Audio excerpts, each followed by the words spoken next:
But this is not exactly a situation of going back to the license Raj. Actually, the import duty that has been levied on gold is not very high as compared to the import duty on many luxury goods. But the question really is that there is a certain attraction for gold in this country for a variety of reasons. And this has been going on for centuries. As you all know, nowadays we don't produce even 1 gram of gold in the country. And almost every demand for gold has to come by through imports. So the population is increasing, the weddings are increasing, naturally the gold import will also increase. But the point really is that it is not necessarily that the gold smuggling will increase to that extent. Let me make one point that I made, and I could not elaborate very much. As I told you, until 3-4 years ago, the import of gold into India was about $40 billion worth.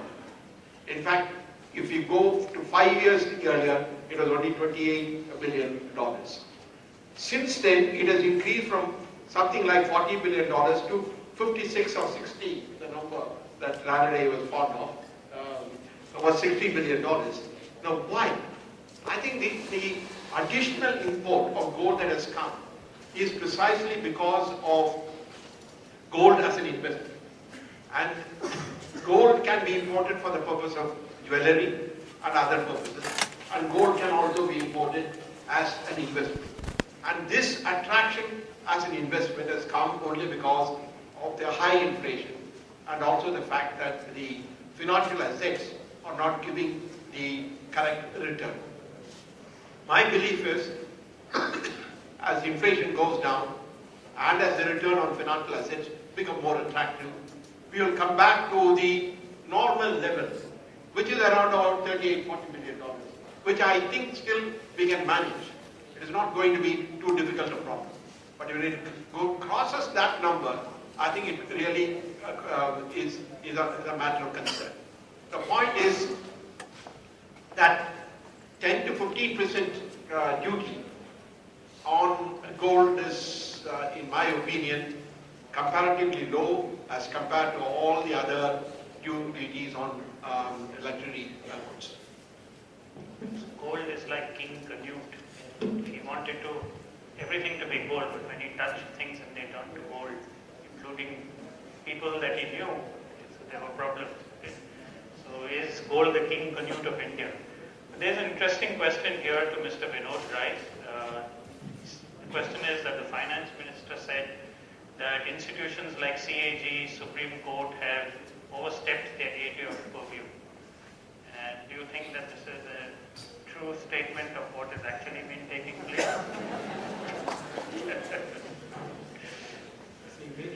If it's a statement made by the finance minister, it has to be gospel truth.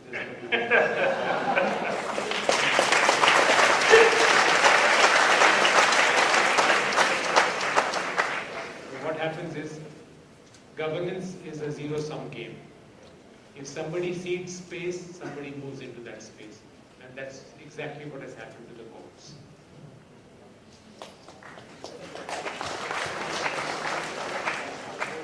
So, the question for you, Ajit, since you are the private participant on the panel, okay, the question is that in US, economic reforms are influenced a lot by private participants.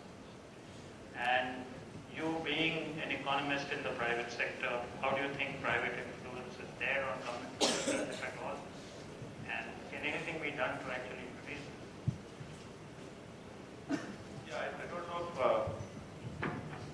I don't know whether there are a lot of economic reforms that are going on in the US. If anything, they're going the opposite direction. So, in terms of influence of people outside the government on reforms, it's of course there. It's continuously there.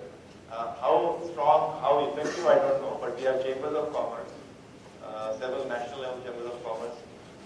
We have industry associations, and even I find increasingly the government itself is in a much larger consultative mode co-opting a lot of people from the private sector, various committees and so on.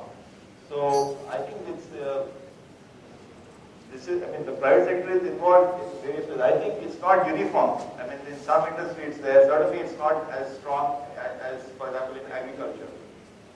So the interest of agriculture, it's a remarkable thing that you have all these farmers who are united and coming onto the streets in Maharashtra and Uttar Pradesh, because that is something usually having a focused interest group from farmers is not there. But in industry is there.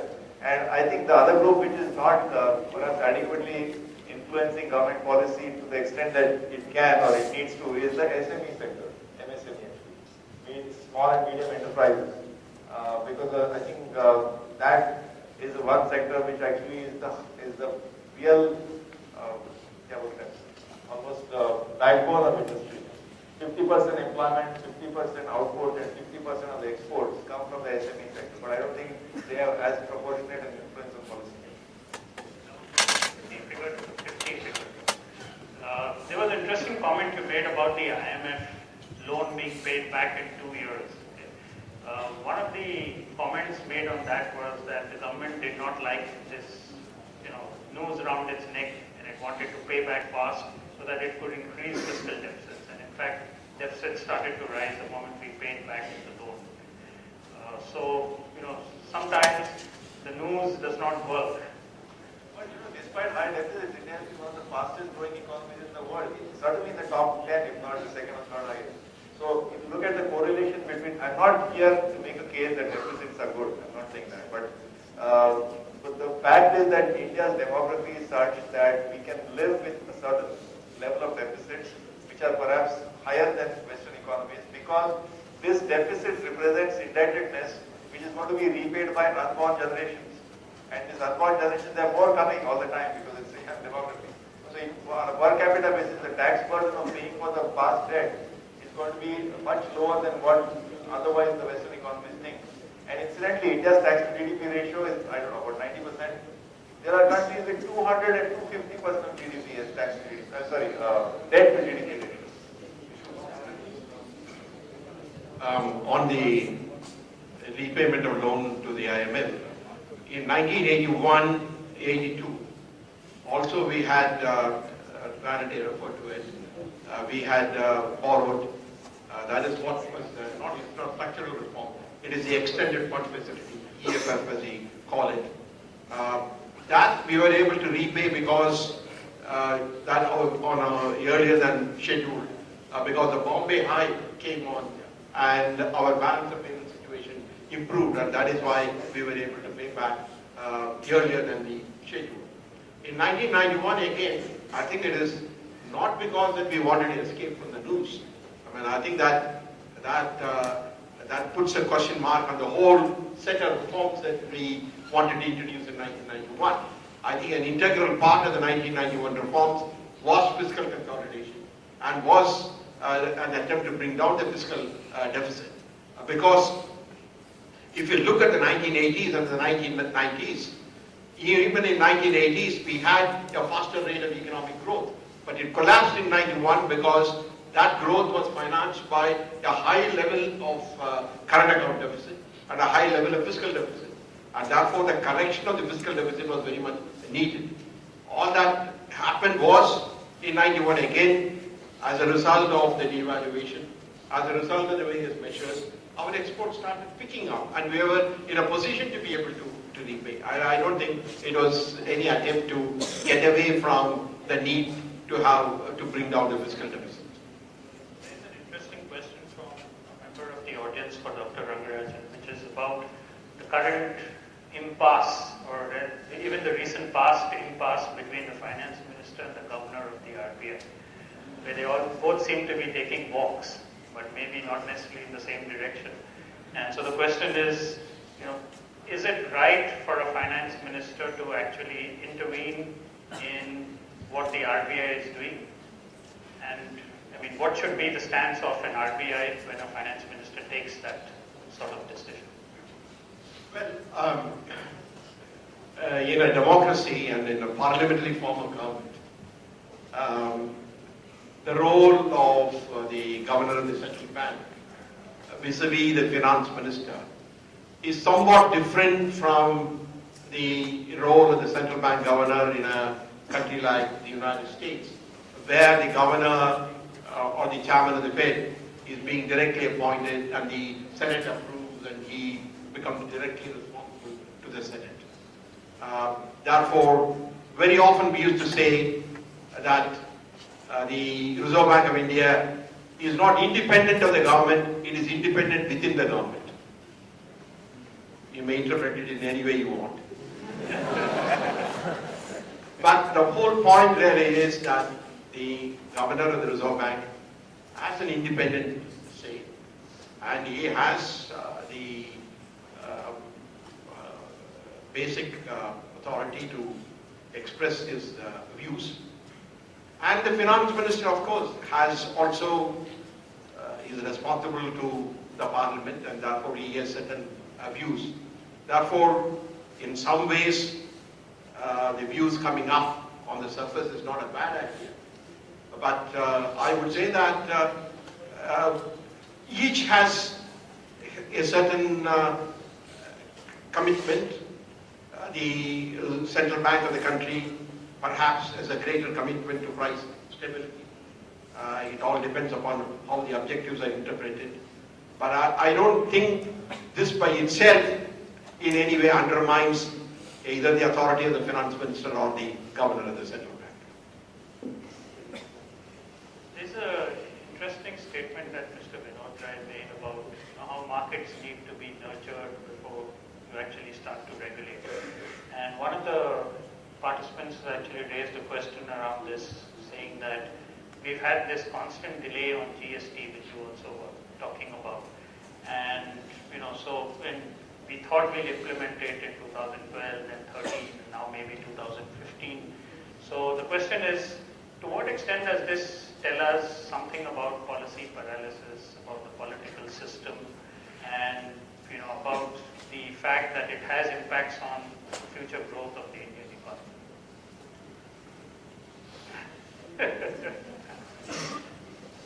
No, well, as far as GST is concerned, there have been discussions going on.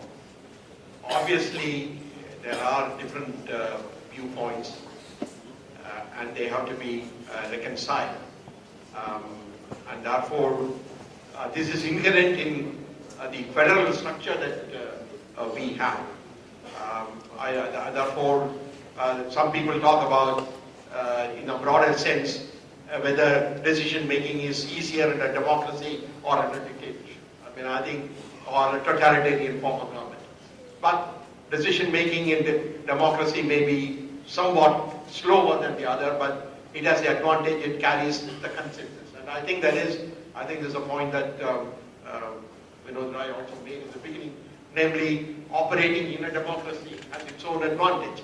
And therefore operating a federal structure also needs a little bit of careful handling. There are different views, but I do believe that next fiscal, we will see the GST in operation. I think some of the controversies now will fade away in the next fiscal, and we can see the implementation of GST in the fiscal 2014. Yes, what I'm referring to was that you have the Insurance Regulatory and Development Authority. You have the Pension Fund Regulatory and Development Authority. These are regulatory and development. Their first responsibility should be to develop that sector too. They can't start policing or regulating that sector unless they don't nurture it, they don't incubate it, they don't help it to grow. And that's what I pointed out, that even markets need to be nurtured and they need to be. I think after the international financial crisis, there is a great deal of emphasis on regulation, in the sense that we need to put the regulatory structure in place and so on. But I have always argued that we need to strike an appropriate balance between regulation and innovation. I think too little of regulation can lead to instability, but too much of it can come in the way of innovation, which is badly needed, particularly in a developing economy like ours. But one of the persons in the audience is of the view that actually reducing regulations by SEBI is maybe good for the Indian market, especially with regard to FI. Any comments by any of you all? I don't know what exactly is to attract investments.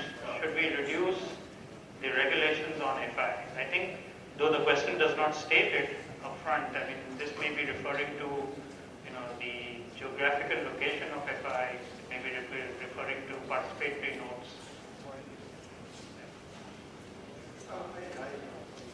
I think the regulations relating to FIIs do become, some regulations do become necessary.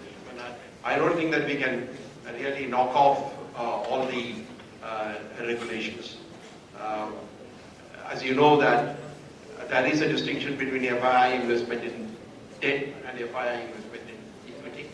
So we have put some restrictions on FII investment in debt. In fact, in the recent period of FII outflows, you will see bulk of the outflows have been under the debt category. And therefore, there is some reason for putting a FII, some restriction on FII inflows. Therefore, as I said, in all of these things, what is required is a balance. And I think we really need to keep that in mind. I think at least one of the participants wants to bring you into RBI policy. The question is, so why, yes, the government should be addressing imbalances in inequality between rich and poor. Should the RBI be doing this? Through priority sector, through other sorts of things?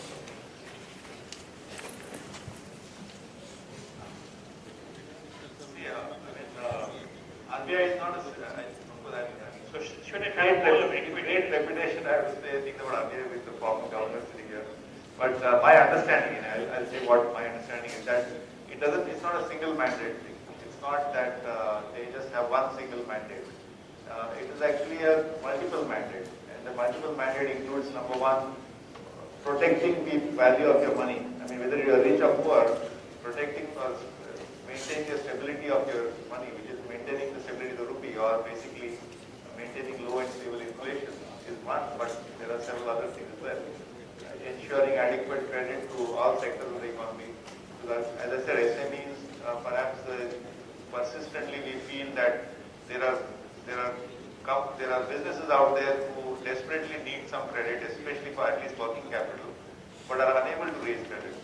And we need to find out why. There are viable businesses, but they are unable.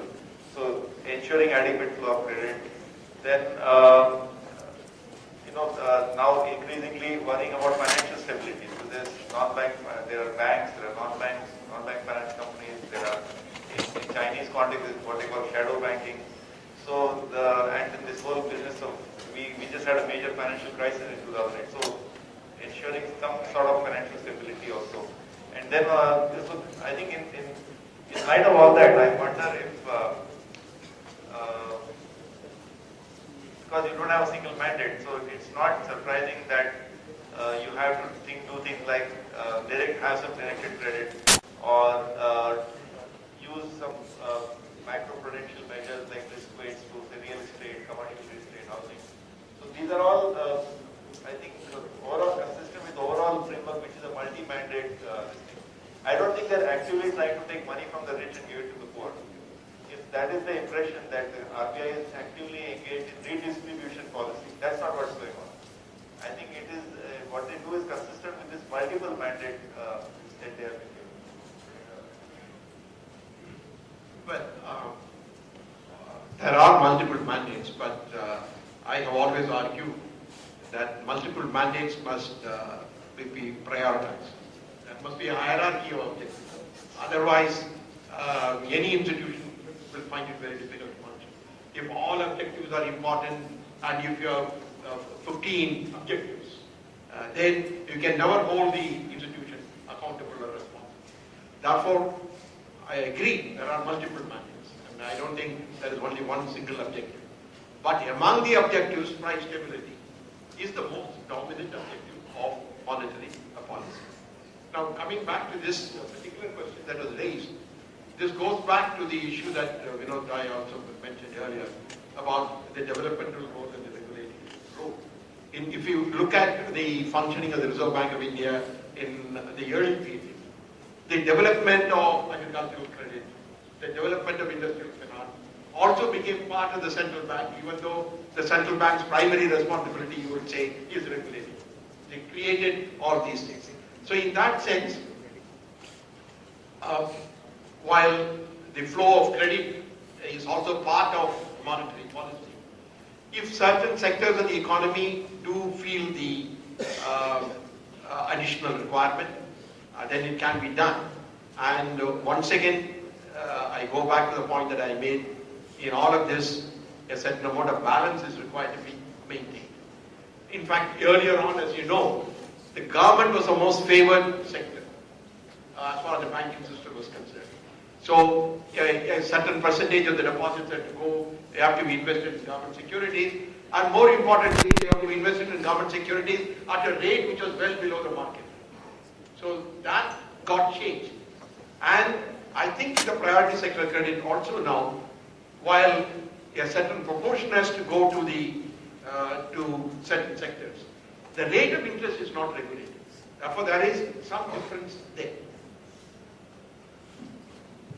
It's a question coming up about communications in an era of globalization, era of turmoil. In a sense, Dr. Rangarajan alluded to this when he talked about how, when capital flows started to go back because of a perceived change in monetary policy, and many people have attributed that to a lack of good communication by the Federal Reserve. But the question is really to Mr. Vinod Rai, and it's really this question of trust that you talk about, which is the foundation of a society. How do you, in a political situation like ours, think of situations where trust can become embedded in the way in which we do economic activity, or in the way in which governance actually proceeds? I mean, is there some formula by which trust, becomes embedded in a society, or is it just an evolving sort of a thing societies tend to have or don't tend to have? Trust is a two-way phenomenon, and trust develops only by virtue of both sides seeing transparency in each other's activities. If what I perceive the government doing, maybe for my good, maybe not so good to me, but as long as I perceive the process to be transparent and well argued, I develop trust in that decision making.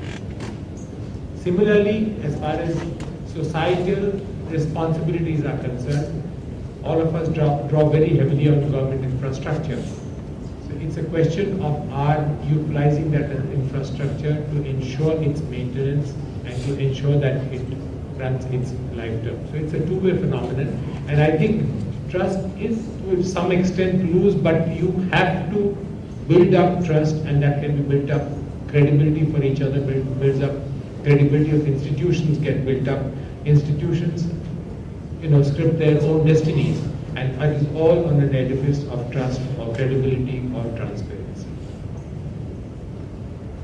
This issue of moral hazard, which has been talked about a lot in the current financial crisis, the fact that a bank fails, the government bails out, and therefore it creates incentives for banks to fail. So one of the participants has raised the question, should we just allow some banks which are in distress to just collapse? I mean, it sends a nice strong message. You won't have banks which are problem worthy in the future, and banks would sort of then build up the risk appetite and expertise, and the government wouldn't have the responsibility, the taxpayer wouldn't have the responsibility.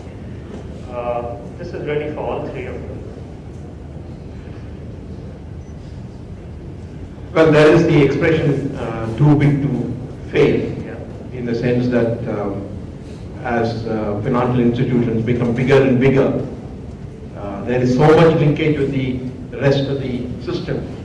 any failure can lead to a great distress, and therefore all efforts should be made to prevent their failure. In fact, many people say allowing the Lehman Brothers to fail in September 2008 was a mistake, and perhaps if they had avoided it, perhaps some of the consequences would not have fallen. But the moral hazard problem, which Professor Errol mentioned, is very clear. If any institution is clear in its mind that it will not fail and it will be bailed out, it can be foolhardy, and it can take, risk-taking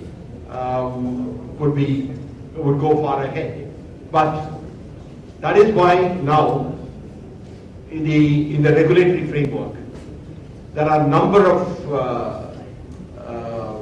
changes that are being made. I didn't talk about the consensus on the various elements of the new regulatory framework, but one of the elements in the new regulatory framework is that systemically important institutions must be treated separately, and their prudential norms or regulations must be stricter, and therefore the way to approach the problem is that they may become bigger, but they may be subjected to a higher degree of regulation. There is also a more recent move that we should have also a system by which larger institutions may be allowed to fail, but the resolution mechanism must be put in place, because the resolution mechanism will enable the large institutions also to fail, but in a manner in which it does not adversely affect the system. So these are the two things that are being thought of in the new regulatory framework. But when you look at the moral hazard problem, it was also said when the Deposit Insurance Corporation was set up, they also said that this is also a bad thing because there's a moral hazard problem. When people know that deposits are insured, that they would also run into unnecessary risk taking. It is unavoidable. I think we cannot for that reason argue abolish the depository insurance institution. So what we really need to do is that if these institutions are systemically important, impose much more stricter prudential norms relating to them. And also, as I said, the resolution mechanism must be in place. I forget whether it's 2005 or 2006. I was then Secretary in the Finance Department, and with the then Finance Minister, we had gone to the US, and the Finance Minister was invited by Mr. and also the Treasury Secretary for lunch at Capitol Hill. The Minister was there with me, and Mr. Hank Paulson was there. That was the time when government had interceded with a substantial amount of funds which were made available to the IFCI. IFCI was under stress those days, and government had to intervene with 523 crores being made available to them so that the institutional liabilities and more important, the individual investors, 6 lakh individual investors were bought bonds of the IFCI. Mr. Hank Paulson really was very upset with the fact that Indian government had intervened and saved the IFCI from folding up. I tried to explain to him that there were 6 lakh individual investors. Government would have been seen to be defaulting, but because government had guaranteed their SLR borrowings from abroad, etc. He heard nothing of that. He just felt that it was a moral hazard, it should have been allowed to fold up. 2 years later, I kept requesting my finance minister that please take me to Mr. Hank Paulson again, so that I could ask him, what are you doing to Goldman Sachs and others? Because I know if it has to fold up, we have to see the individual investor also. His interest cannot be just taken away as a moral hazard or thought that okay, let the bank fold up, how does it matter? Just add to that, in the height of before the financial crisis, there was massive flight of deposits from private banks to public sector banks. So much so that State Bank of India was getting something like 1,000 crores of deposits every day, and including large companies like Infosys moved their deposits from private banks to, so much for, so you allow this to practice. So I think there is a much larger public issue here. And like Dr. Rai said, why give up on regulation? Why just say, let them pay so that? I think that's a cop out. You all have been actually positive on the future growth of the economy. You all sort of see this as a little bit of a blip on what's going to happen in the future. So, a question from the audience is, what is really going to be the impact of the elections, the forthcoming big elections in the Indian economy? And why are you silent about the political process?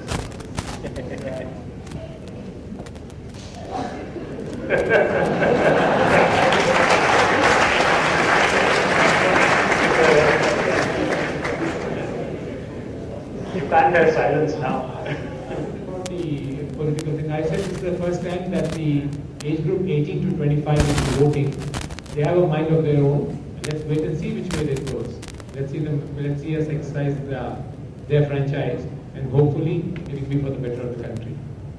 The only thing is that I do hope that a decisive government comes, and I think what we really needed is a stable, decisive government. And I'm sure, as he said, that the electorate is always wise. So can I just say something contrary to that? Yes. I mean, this is what the usual investors think that private investors that it's better to have a decisive government which is not dependent on coalition partners and sort of therefore let's get this or that. But the contrary view to that is the following. If the Congress party comes to power with a decisive majority, they might learn the wrong lessons of populism. Therefore, there is much more of it. So they might actually run they would think that they have won because of this political let's do more. If the BJP and its friends come to power with a very decisive majority, they'll be emboldened to pursue a very completely unpredictable political agenda. So they think they would have. So in a contrary opinion to this is that we would rather not have a decisive majority in people to it, but have a third, weaker coalition. I thought this is not necessarily a view that I completely agree with, but there are those people who are saying that this is the downside of a decisive majority. That there are a lot of problems with the current, some of the rights-based approach of redistribution, and some of it is some people are concerned that it's not fiscally sustainable. But if you learn the wrong lesson and you win and assume that this is the why. So I just put that. But another thing, I would just like to second what Mr. Rai said. You see, for the last 2 years, by the way, go back to the last 22, 25 years, there have been governments like the NDA, the United Front, the UPA, and so on. But we've had growth on and off. So it's not as if the growth is going to be so much held ransom to which government is coming or what. We, of course, elections is a time of uncertainty, so you have a little bit of postponement of investment, especially large investment. The country still has 30% of GDP investment. So a lot of small people, SMEs, again, are making investments, family-owned businesses. We may not be having those large $10 billion investments coming up. They are waiting for some more clarity, perhaps. So, but the other factor is that in the last 2 years, or 2 or 3 years, we have started seeing voter turnouts of some fantastic numbers, 94, 95% in Tripura. Most of the states that we saw last year, they all had 80% plus. So I think that's a good sign. That means if voter participation is going up, that certainly is a very hopeful and positive sign. Just a couple of more questions. There is a question coming up about, given your level of economic activity, given the level of per capita income that you are at, why are we constantly, hitting out at the fact that our human development is low, our rule of law is not good enough, our governance is not good enough. So the fact is, at this level of per capita income, generally, we have the adequate levels of HDI and things which statistically are significant. See, I can't be criticizing Russia or Syria or United States. This is my country, my right to criticize. and I'm not I don't get satisfied easily. So, I'm restless. I want more human capital, HDI to improve. So I mean, why, it's not critique. This is my country, I'm a citizen. I want the government to deliver more. I think we can do much more. So even it's like saying that, the optimist says, isn't it wonderful? We are per capita income $2,000, 8% growth, blah, blah, blah. And the pessimist says, yes, I'm afraid that's true. So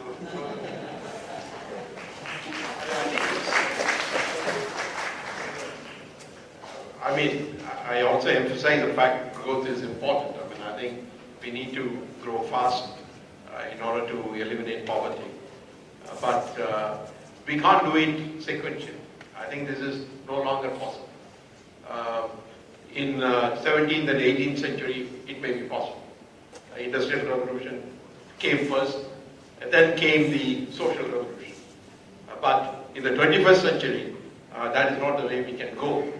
That is why, even as we grow, we need to ensure that the fruits of growth are spread over a larger section of the society. It is no longer possible to keep social cohesion when there is a big difference and when large number of people do not feel that they have benefited from growth. Therefore, I have always said that economic growth and social development are the two legs on which a country must walk. And any society which ignores any one of the two legs can only limp along. Final question is really tongue-in-cheek by somebody in the audience who says that, thank you, Dr. Rangarajan, for your comments on the continued quality of education at IMA. And you kept hinging on the fact that the three important facts are the execution, ideas and programs. And execution, ideas and programs is really what schools of management are about. So the question is, so why don't you try and influence policy makers to actually set up an institute of political management?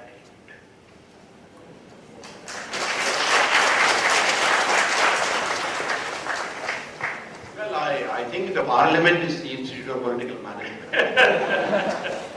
I think people learn there. I think this is, I don't think this is something that one must teach outside. I think this is, I think there are institutions. I mean, it's not as if there are not institutions which deal with political management and political issues. And there is an institute that I know in Delhi which even supplies to the members of parliament data, information on the implications of various legislation and so on. Therefore, that is the thing, but this is something that politicians have to learn themselves. And as I said, parliament is the right place to teach them. just remind, with two parties they are shutting down, with 1400 parties they are not shutting down. That's thanks to the Center for Governance and Accountability.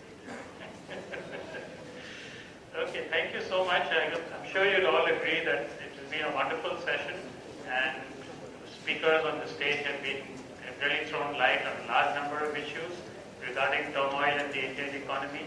Please give a big hand of applause.